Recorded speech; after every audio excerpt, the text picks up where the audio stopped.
Hey everybody, Alex Kazor, SteelersDepot.com, back with another Pittsburgh Steelers tape breakdown and analysis, just going through some of the early portions of the first quarter against the Cleveland Browns and Sunday's disappointing wild card loss. And you want to talk about Randy Fichtner's predictability, and that's something that gets talked about a lot by Steeler fans. He's too predictable, and I'll be honest, that gets oversaid. It was said about Todd Haley, it's said about Bruce Arians, Ken Wisenhunt. It'll be said about the next OC after Randy Fichtner. I know that you think you're calling every single play that Fichtner calls. You don't. I know you're going to tell me that you do in the comments, but I promise you, you aren't. But here's an example of where you get some real predictability for the Cleveland Browns. This is 3rd and 1 here, opening drive here, at least the drive after the disastrous, bad snap by Marquise Pouncey. Fullback dive here to Derek Watt, and it works and it's fine and it's unexpected. I didn't love the call, but it did work. I don't like giving it to my fullback who hadn't touched the ball all year in such a big moment, but it works and it's fine. So check out the play though.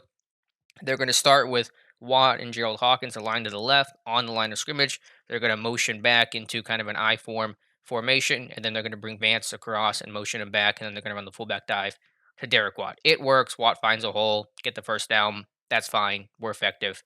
Converted. Good to go.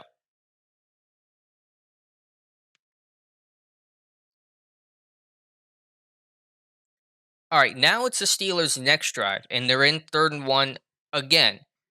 And guess what Randy Fichtner calls? Fullback dive to Derek Watt. That in itself is bad enough just to give the ball to Derek Watt again, but it's the exact same play with the exact same motion. You see Watt and Hawkins align left. They're going to shift back. Hawkins now to the right side. Watt to be in the I form, and then they're going to motion Vance across and back, and then hike the football and give it to Derek Watt up the middle. And this time, Pouncey gets stood up by Ogunjobi. Watt goes nowhere. The Steelers do not convert. It is literally the exact same play. Not only just giving it to Derek Watt, but it's dressed up entirely the same.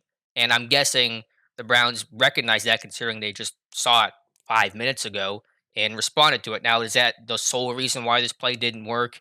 No, because Pouncey gets blown up, and it doesn't really matter what you're calling and what your motions and shifts are if your center is in the fullback's lap here on the dive.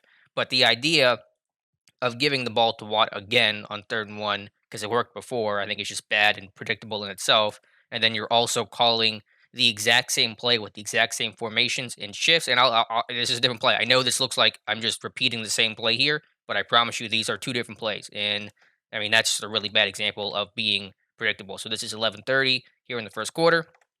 You see the shifts. Now McDonald's going to come across, then come back onto this orbit return motion, and then the fullback dive to Derek Watt, which works on this play. And then the very next drive, not even like later in the game or something like that. I mean, this is the next possession the Pittsburgh Steelers had here, where they're in 3rd and 1. The same exact thing, 8:27. It's going to be the same exact thing. Motion, Hawkins, Watt, Vance coming across, kind of comes back, dive up the middle. Pouncey gets blown up. They don't succeed on this play. And Pouncey is just a little. I mean, Ogunjobi's a really good run stuffing nose tackle, but yeah, that's really bad there from Randy Fichtner. That is the definition of predictable. You cannot be more predictable than that. Calling the exact same play in the same quarter, a drive apart, 3rd and 1 on the first drive, third drive on the next drive. You're doing the same exact thing. There's a lot of critiques of Randy Fichtner. Sometimes it's overstated, and sometimes he does get too much of the blame. I know people will not like hearing that from me, but in this situation, I mean, these are your best calls. When you got 1 3rd and 1 call, and you're like, well, it worked first, so we'll try it again. And eventually defenses are going to catch on, and it doesn't work here. And yeah, that's just really bad. So let me know your thoughts in the comments below. Thank you guys for watching, and we'll talk to you soon.